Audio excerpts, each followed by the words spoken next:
What happened to the 12 players drafted before Tyler Herro? Herro is one of the brightest young players in the NBA and a key piece of the Miami Heat's core that has made 2 NBA Finals. Herro is a perennial 20-point per game scorer that can take over games. But how did he fall this far? And what happened to the players selected ahead of him? Tyler Herro was once one of the top-ranked players in the country during his senior year of high school. He averaged 32.9 points per game and put on a show while doing it. Everything was going great for Herro. He looked like a future NBA prospect and committed to play for his hometown college, Wisconsin. However, this did not last long, as Herro decommitted from Wisconsin and committed to Kentucky. This was when things took a turn for Herro. Herro became a target during the end of his senior year due to his cocky play and decommitting from Wisconsin. Fans chanted overrated at his games, and he even received death threats.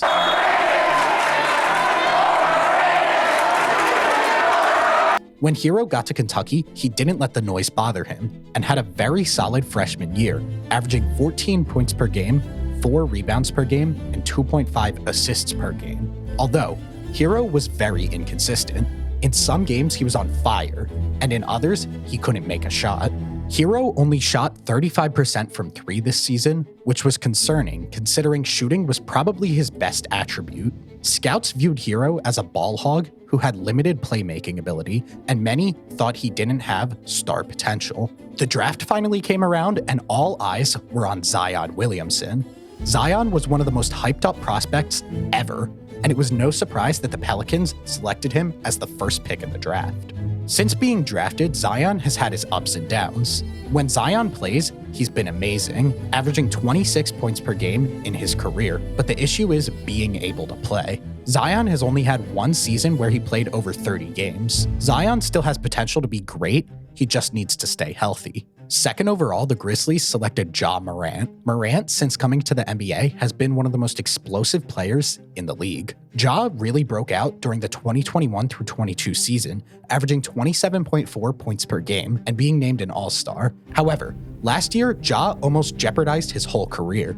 With many off-the-court controversies, Ja Morant was suspended for 25 games to start the season. Hopefully he can turn things around and avoid off-the-court drama when he returns. With the 3rd pick in the draft, the New York Knicks selected RJ Barrett. Barrett was part of one of the best college basketball teams ever at Duke and was one of the most hyped up NBA prospects over the last 5 years. Barrett seemed to have all the tools to be an NBA superstar, although Barrett has not lived up to the hype.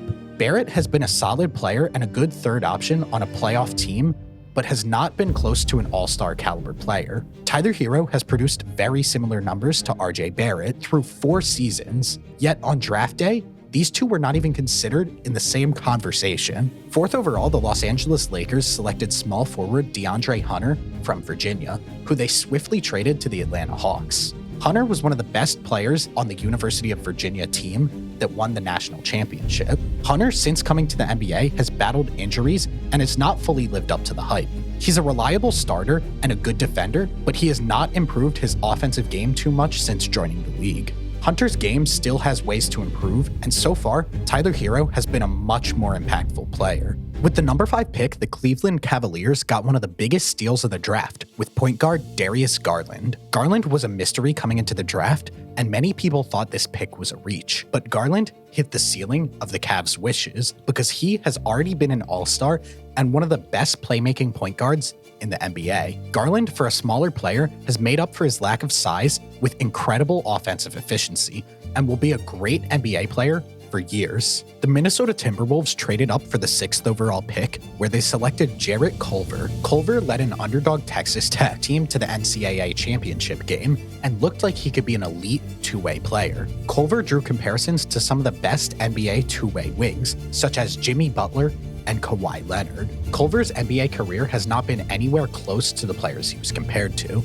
Culver has not been able to find any success on offense, shooting below 41% from the field, while never getting more than 5.5 points per game over the last 3 years. Culver, 2 years into his career, was traded to the Grizzlies, where he got no playing time and after the year declined his option to come back. Culver signed with the Hawks on a 2-way deal where he would spend the majority of his time in the G League. In January of last year, the Hawks waived Culver, and now he plays for the Rockets G League team. From someone who was hyped up to be a future NBA All-Star to now a G League player, Culver's career has hit a rough fall-off, and Tyler Herro would have been a much better pick for the Timberwolves. The next pick in the draft, point guard Coby White, went to the Chicago Bulls. White has showed some flashes of being a great NBA player, but has yet to put it all together. In his time in Chicago, White has bounced in and out of the starting lineup and has never been a focal point for their offense. The Bulls still believe in White, and with Lonzo Ball being out the entire 2023 season, it's a make it or break it year for White, who should get an opportunity to be the starting point guard. 8th overall, the New Orleans Pelicans traded up to draft Jackson Hayes. In college, Hayes was an elite rim protector and a lob threat that NBA scouts thought would be able to transition to the NBA very easily. Hayes found himself in some off-court trouble and struggled to bring the same defensive presence to the NBA. Hayes, after 4 years as a backup in New Orleans, signed with the Lakers for the 2023 season. Hayes has been an average backup center, but not the elite rim protector that he was once viewed as before the draft. The Pelicans have struggled to find an elite scoring guard to space the floor for Zion, and if they took Tyler Herro here instead, it could have made the perfect fit. At 9th, the Washington Wizards took Rui Hachimura. Rui had star potential and was viewed as a bit of a project coming into the NBA. The Wizards were never able to develop Rui, and he remained the same for 3 years, as about as average of an NBA player as you could find. Then, last season, Rui developed his three-point shot, and when he was traded to the Lakers, became a key piece on a team that made the Western Conference Finals. Rui has had his ups and downs and is still a really good role player, but Tyler Herro is far and away a better asset. Cam Reddish was selected 10th overall by the Atlanta Hawks. Many were shocked Reddish fell this late in the draft, as mocks a year before had him drafted as high as the 3rd pick. Reddish struggled with his efficiency during his rookie and sophomore season, and at points fell out of the Hawks' rotation. They eventually traded him to the Knicks, where he also struggled to get minutes. The Knicks then moved him to the Trailblazers, where he got a bit more playing time on a tanking team, but did not show enough to earn himself a good contract when he hit free agency. Reddish signed for the league minimum to go to the Lakers, and it seems he will not get much minutes there. For years, fans were saying free Cam Reddish since he wasn't getting playing time, but after 4 teams in 2 years, Reddish is the problem. In hindsight, the Hawks could have built a great scoring backcourt with Trae Young and Tyler Herro. With the 11th pick, the Phoenix Suns traded up to select Cam Johnson. Cam Johnson has been the perfect modern-day 3-and-D player. Johnson was a key piece to the Suns team that made the finals and was one of the big names used to acquire Kevin Durant. Now in Brooklyn, Johnson will have a bigger role and be able to shine even more. Johnson's three-point ability should keep him in the NBA for years to come. On paper, Herro might have better numbers, but Cam Johnson was still a great pick for the Suns. 12th overall, the Charlotte Hornets selected PJ Washington. Washington has always found playing time on a bad Hornets team. He's a 6'7" big man, which has hurt him in the NBA so far.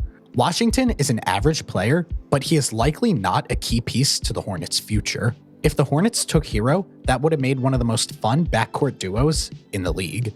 Finally, with the 13th pick, the Miami Heat saw an opportunity to select Tyler Herro.